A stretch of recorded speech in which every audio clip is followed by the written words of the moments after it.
Welcome back to BBN Tonight. We've talked about where the latest group of ex-Cats went last night's NBA draft. Yeah, now let's bring in former Kentucky great Jack Goose Givens into that conversation. Goose, how are you?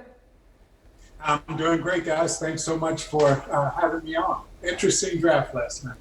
Well, Mary Jo kind of mentioned this already, but I think Emmanuel quickly may have gone a little higher than we expected, but it seems like that's a pretty good thing for him. I'm very proud of Emmanuel, and I think it really shows what simple hard work can do for you.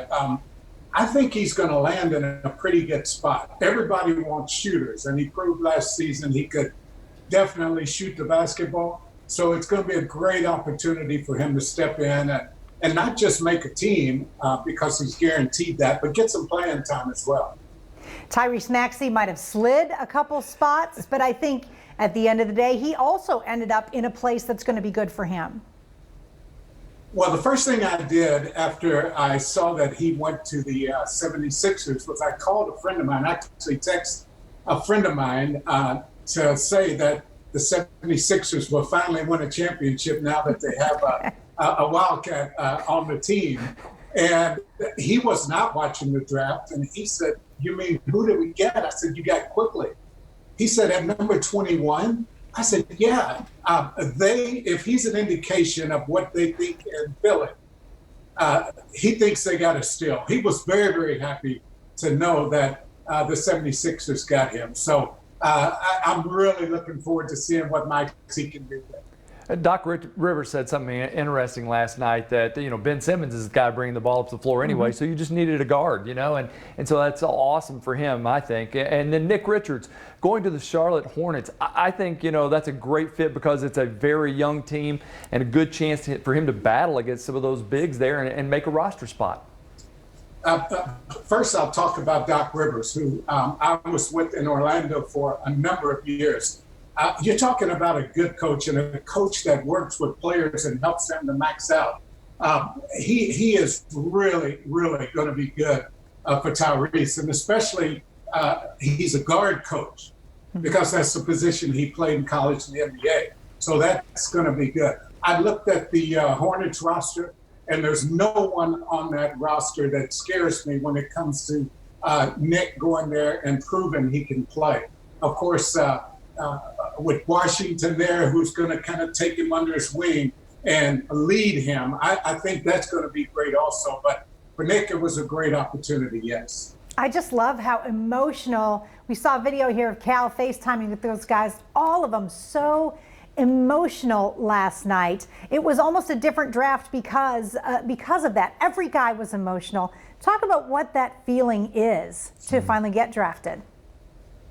Well, I don't want to blame everything on COVID, but I'm going to say a little bit of this is COVID's fault because they are with their families and they are at home.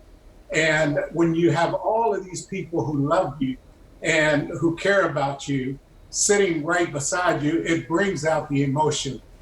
For some folks who think, man, these are men, they don't care about that kind of stuff. The thing you saw last night, the emotion that virtually every player displayed, really proves to you that this is a big, big deal for these guys. Ashton and EJ and Nate all, are going to get their chance. It's finding that right spot that you feel that you can go in and create for yourself and make a team. After Nick got drafted and we got a little bit further along, I was holding my breath on every pick because I was hoping that no more of our guys got picked in the latter part of that second round when teams are just taking, well, this is the best athlete left, this is the best player, but they may not have a need for you. The thing that is good about these guys getting picked for a team is that they definitely are going to places where they have a need, not just to add another body, but there's a need.